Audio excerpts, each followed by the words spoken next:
Какая же красота! Красота!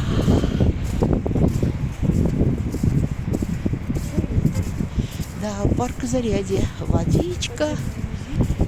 Ага. Подземный музей. Ну вот.